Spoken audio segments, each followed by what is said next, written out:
I'm Bob Bakert. We're here with Davy Mooney, and we're getting into the second edition, if you will, of his explanation of his new book, Into the Labyrinth.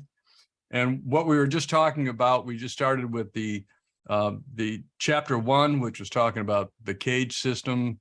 And if you're picking up this video from the start, Davy went through, sort of the shapes that he's been utilizing in his cage systems and that he teaches and that are in fact in the book. And from there, we're going to pick up where we left off. So Davy, where were you and where are we going now? Chapter 2. Yeah, so I was talking about how, that's the way I went about learning the fretboard. I did learn the caged major scale shapes, although I didn't know they were called that at the time because this was before the internet. And I guess if there's a disadvantage to that system, it's that you can feel yourself kind of confined to certain areas of the neck and then you have to shift and everything kind of goes this way.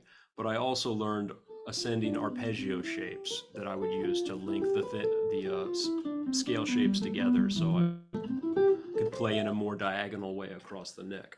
And yeah, also learned that, as I said before, that when you learn one arpeggio, depending on what the bass player plays, you actually have learned in your fingers a lot of different arpeggios, because the C major 7, if the bass player plays an A, is an A minor 9, an E minor 7 if the bass player plays a C, is a C major 7, etc. chart for that.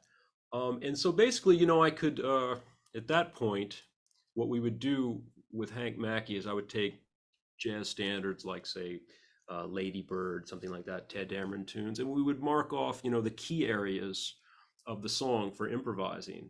And I used that knowledge of the fretboard to play in major key areas to be able to improvise. So if I'm playing a song like Lady Bird, starts in C, and then there's a 2/5 and E flat. So because I know my cage shapes, if I started playing the C shape right here, when E flat came, I didn't have to go. I could go, okay, well, I know here's E flat, back to C, and then that tune then goes to A flat. And again, because I know that those 5 shapes, I don't have to jump up to wherever A flat is if I only knew one shape. So I could play very, I could noodle around in the correct key areas and improvise. And then the problem becomes, that's actually was quite an achievement, and I was very proud of myself. It's a huge achievement. But then I'd listen back and I'd say, well, that doesn't really sound like jazz. That sounds like somebody noodling around in the correct key areas. Right. But, I remember I started buying jazz records and listening to stuff like I show in my master class something really beautiful, like the first thing Wes Montgomery plays on Round Midnight from A Dynamic New Sound. He starts off and he goes,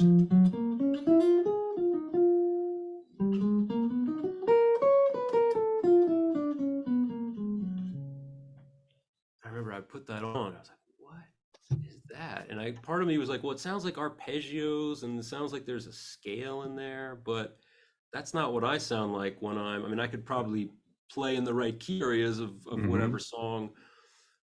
And that's kind of what led me to figuring out jazz vocabulary, 2/5/1 licks, things that chromaticism, stuff that you actually hear on jazz records. And that's actually, oddly enough, that's what I talk about in the first book that I wrote, Personalizing Jazz Vocabulary.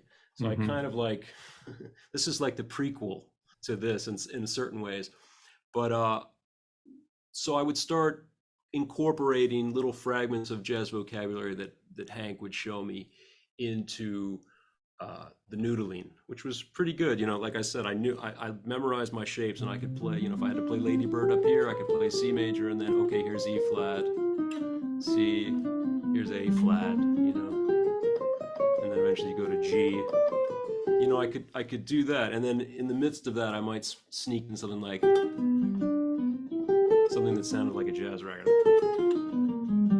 some little lick or fragment of vocabulary. Let me ask you a question while we're here. Okay, so you're bringing up the song Lady Bird.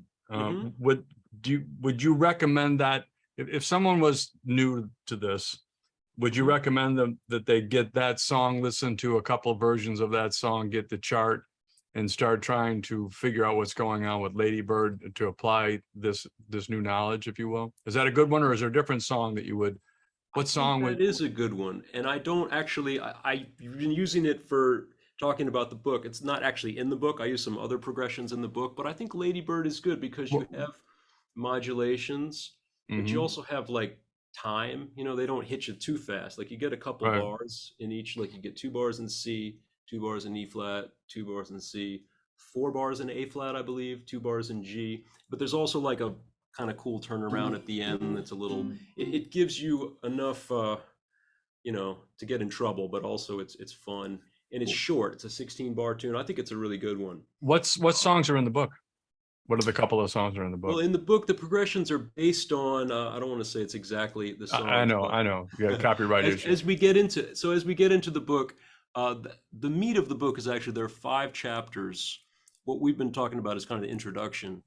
5 chapters based on 5 different types of chord progressions, where I break them down in each position, and I Right. show basically everything that all the scale shapes that I use, all the arpeggio shapes, everything that I use to improvise on, and then I actually improvise a chorus in each position 5, and it's written out, and there's audio of it, and I also have a all eighth note etude, which is the third leg of the stool that I guess we'll talk about in a second. But one of the chapters is based on like Solar, kind of Miles Davis. One of them is based on there's a Wayne Shorter tune. It's kind of based on Iris.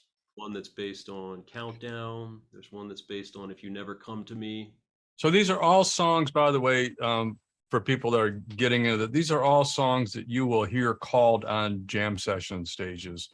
If you go to a jam session, don't be surprised to hear those tunes. And these are good ones to be able to play. Not only are they instructional, but they're actually functional. You learn them at home. But then when you're feeling brave, if this is new to you, feeling brave, you go down to the local jam session, you call Solar or call one of these tunes, you're all of a sudden, pretty hip guy. And this is very, very good functional instruction. So that's really, really cool. Something that you said that that I think is really important, a lot of people don't quite understand. When I was spending time playing bluegrass, I tried to learn how to play bluegrass, and I found that it's a lot harder because it has different techniques that are difficult. It's a whole different thing. But the harmony and the melody lines, like when they play in G a lot, and if they want to play in B flat, they use a capo on the 3rd fret. Exactly. So Like you get where I'm. Yeah, exactly. Yeah. Same thing. Everything's in E. It's just a matter of E position, if you will. Yeah. So learning the fretboard so that well, I'll let you play because you don't want me. If you're playing a G scale, let's say in 3rd fret, well, and you're playing a G scale and you want to stay within those 3 or 4 frets, Yeah. and then you want to flip to an E flat scale. You can learn the notes of the E. All those notes are all right there in those same frets. You just have to change your fingering some. Yeah, you don't have to go like that. Right, exactly. It's a long way to go. And if you learn those scales, if you will, and those fingerings, so that you can play any chord, you can play, let's say it's an F or E flat or G. You can play any chord basically from those frets. You can play the scale without moving your hand. And that's a $15,000 guitar that just hit the ground. Really? Oh yeah. Oh well. You know what? The good guitar is not necessarily the flimsy guitar, so we're just gonna hope that it's okay. Anyway, but that's basically what this is all about, and that's very sophisticated stuff. Very sophisticated. No, it definitely helped me. And a funny thing about it too is, as like I said, I didn't know what this thing was called, and this was pre-internet. So if you were handed a piece of information in 1993, it was like golden. And I learned that. And over the years, I'll see, that's not the only way to learn the fretboard. But as I was writing this book, I wanted to make a decision to really describe what I did because I'm a performer and I guess I'm an artist and a Well, musician. you're So an I want to artist, make you're a world-class artist, world-class educator. so I mean, yeah, I mean, you're one of the guys. I mean, you're somebody that people should pay attention to. So if this is what worked for you, that's yeah, back in the day when I was trying to learn all this crap, there wasn't anything. yeah, Everybody laughs, when you tell people that you literally took the record and you took the needle off the record and you basically scratched up all your records trying to, what did he play? But that's a reality. That's the way it was done. And the way that you learned songs is you went to the band in town that was playing the gig that had the older guys that played those songs, and you'd watch them. yeah, What's he doing there? How's he playing Gloria? yeah, exactly. What is that lick, I mean, I was a and that, little after that, so I had tapes. I would rewind yeah, a tape, and I yeah. would go to talk to the player. And they had the real book, so you could get. There was fake books and stuff. But yeah, it's not like now. Obviously, everything pre-internet was a different thing.